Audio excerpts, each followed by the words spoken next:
Olá pessoal, boa noite. Eu espero que esteja tudo bem com vocês.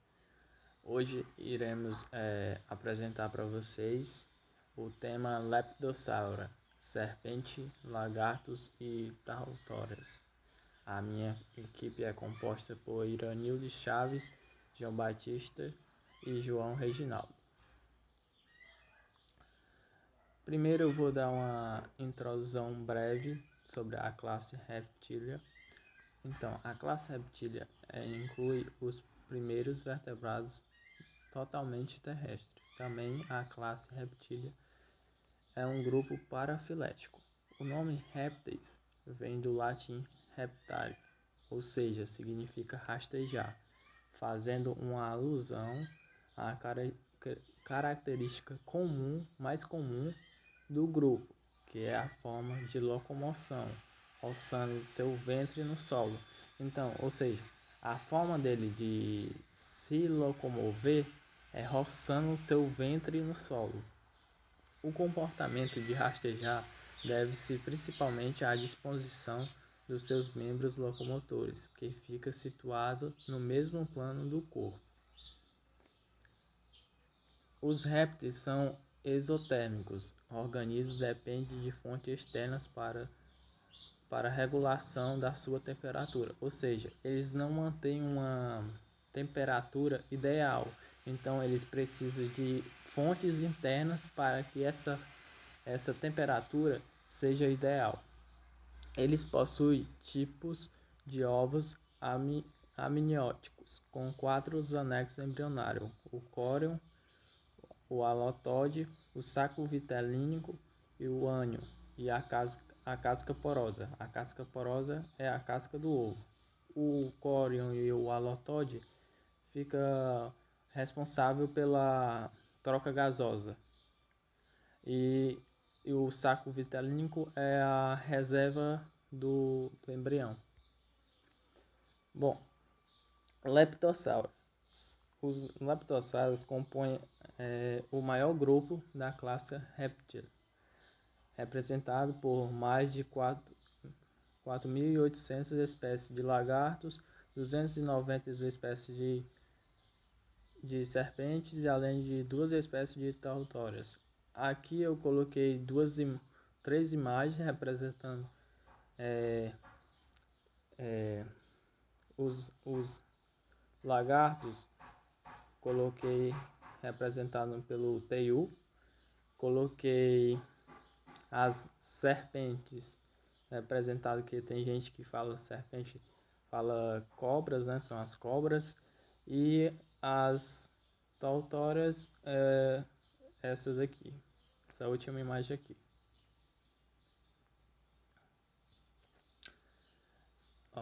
Lepidossáurios são predominantes terrestres com algumas formas secundariamente aquáticas. O tegumento dos lepidossáurios é conhecido como escamas e relativamente permeável à água, com a troca periódica da camada externa da epiderme. Essa troca periódica da camada externa é a troca de pele. Os lepidossáurios apresentam normalmente 4 membros, mas a redução ou completa perda dos membros é comum a vários representantes do grupo: serpentes, lagartos apódoros, cobras de 2 cabeças, que são as cecílias.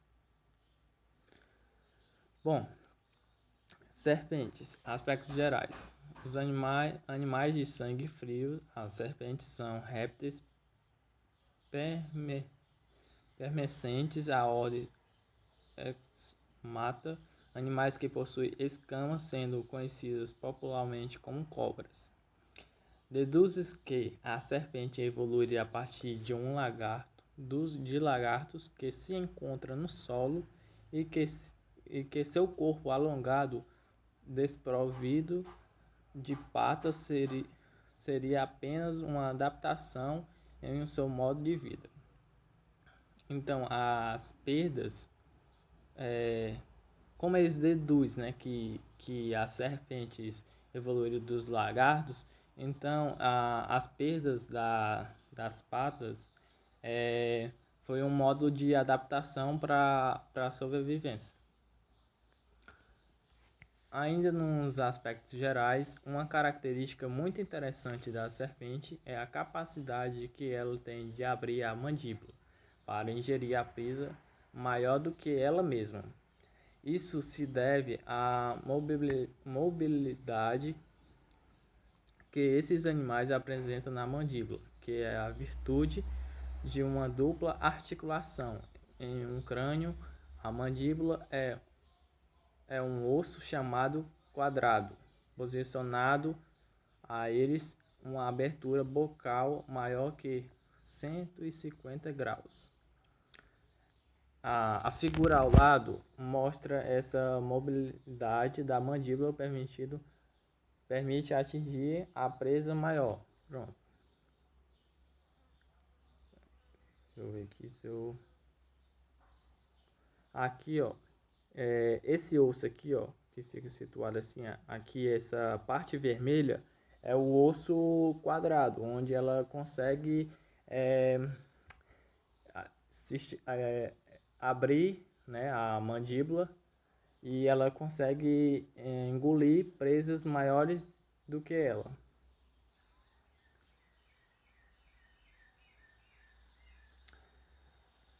Depois que se alimentam, as serpentes entram em um estado de torpor em virtude da digestão alimentar. Esse animal tem um processo digestivo muito eficiente e consegue absorver tudo o que é necessário, exceto pelos e garras, que são eliminados juntamente com o excesso de ácido úrico.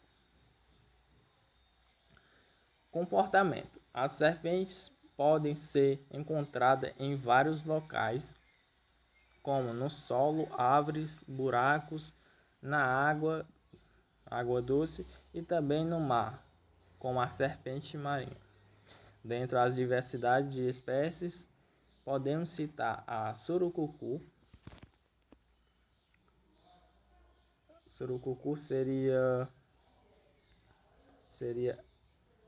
essa primeira espécie, essa primeira foto aqui. A jiboia seria essa segunda aqui na parte superior. A sucuri seria essa terceira espécie aqui na parte ainda superior. Aí tem a urutu, seria essa quarta imagem aqui na parte inferior. Aí a cascavel seria a quinta imagem aqui na parte inferior.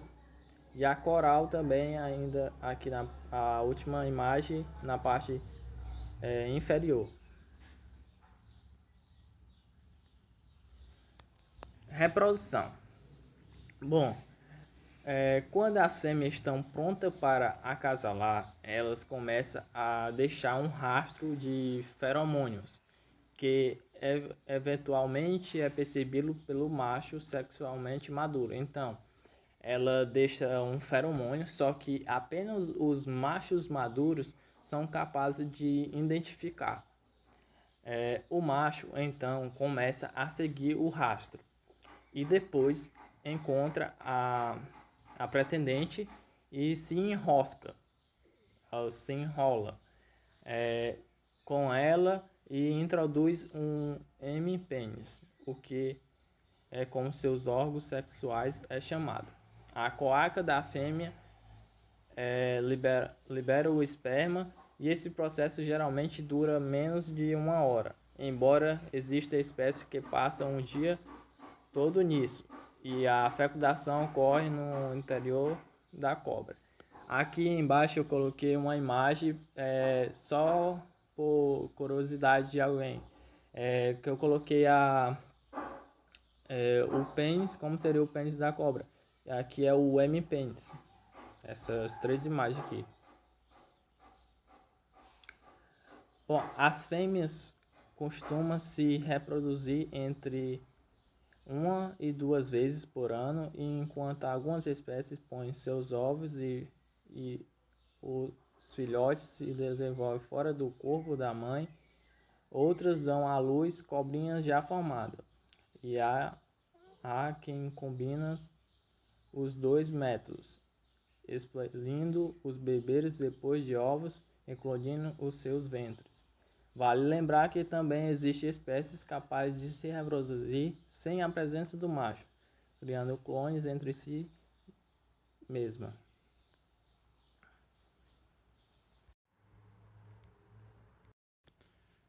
Bom, lagartos, aspectos gerais. Os lagartos, assim como a serpente, pertencem à linhagem Lepidosauria. Leptos, escamas, e Sauria, lagarto, uma linhagem irmã das aves, crocodíleos e dos dinossauros não avianos.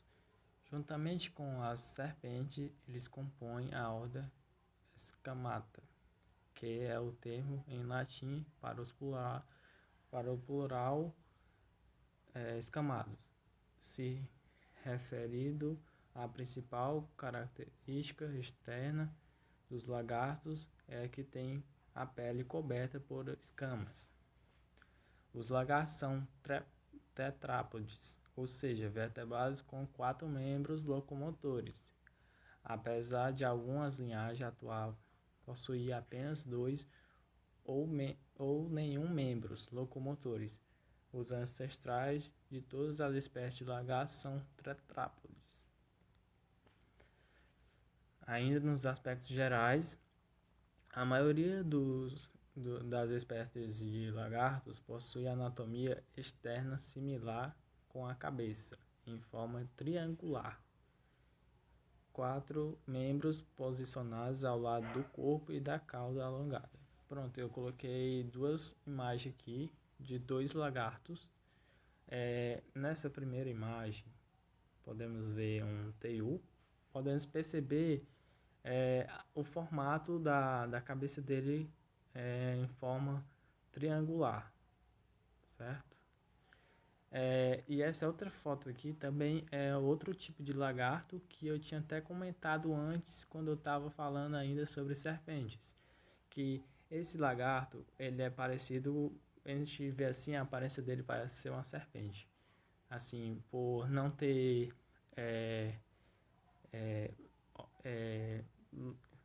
patas, né? Por não ter patas. Mas esse lagarto aqui é o lagarto apoda. É o lagarto que não tem membros para locomoção.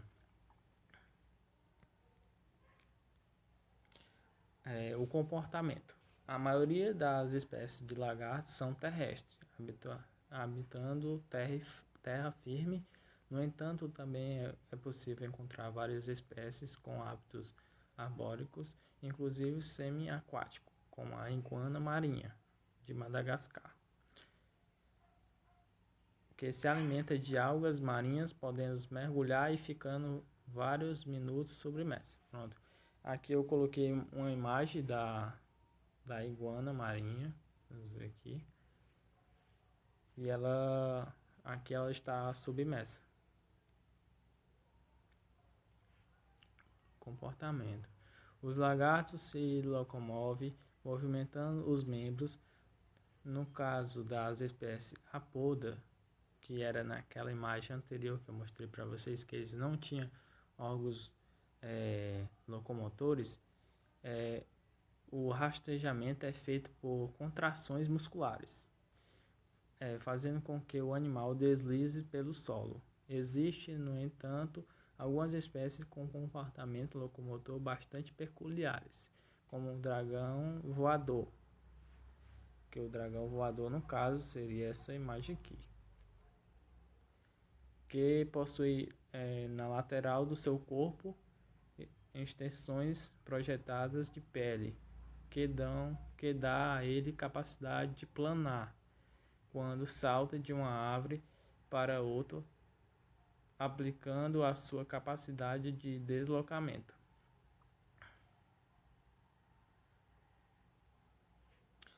Hábitos alimentares. A grande diversidade dos lagartos também é refletida na sua alimentação.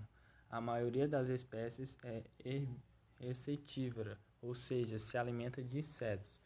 No entanto, existem espécies completamente herbívoras, como as iguanas, e carnívoras com grande potencial de predação, como o dragão de Komodo, que poderá predar animais grandes como cabra e até búfalos asiáticos.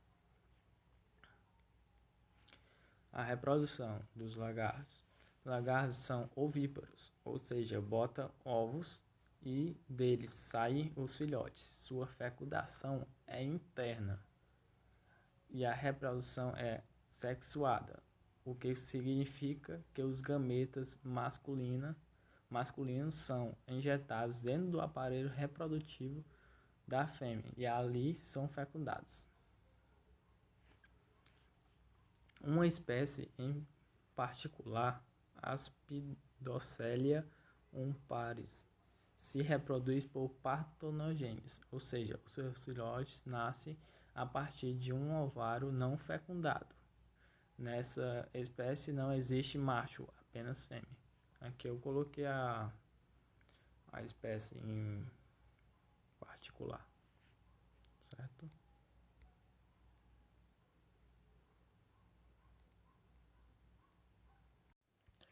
Tautaria. Aspectos gerais.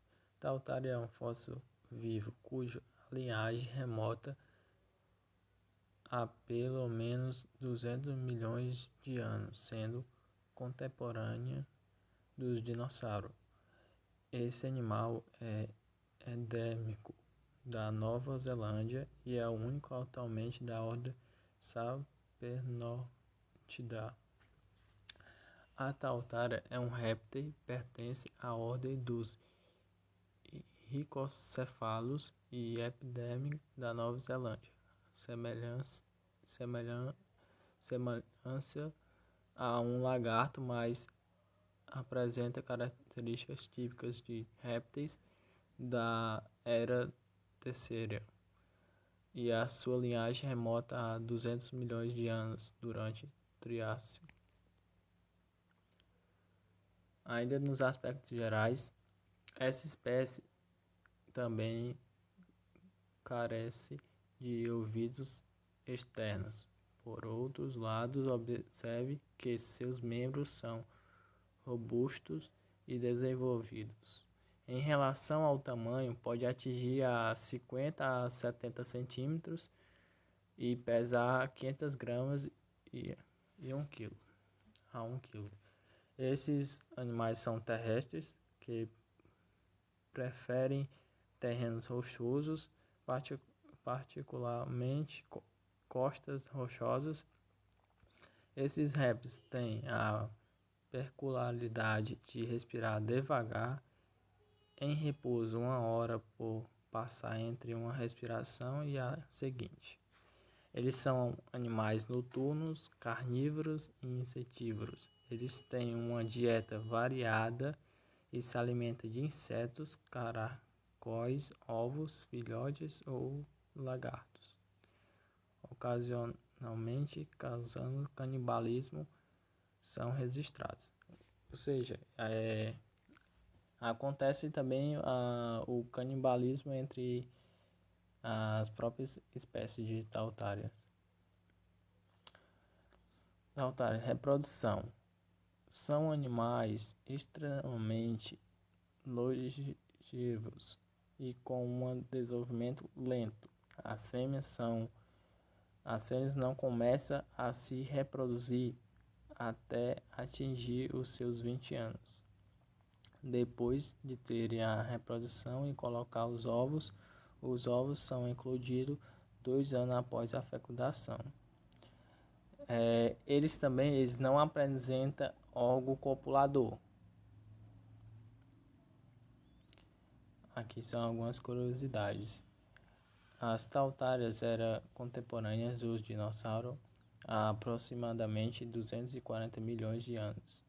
Embora devido à convergência evolutiva pudesse, apesar que fosse parente das iguanas, elas não estão intimamente relacionadas ao tempo. Até hoje não foi possível descobrir a função do terceiro olho, ao olho pineal da Tautaria. localizado na parede superior do crânio. Dentro dele, através de uma camada de tecido conjuntivo, o órgão pineal fica protegido. Acredita-se que ele seja sensível à luz, e há estudos que sugerem que ele captura radiação infravermelha, o que ajuda os animais na hora da caça. Aqui são as nossas referências. Então, pessoal, ficamos por aqui. Espero que tenha gostado. Até a próxima aula.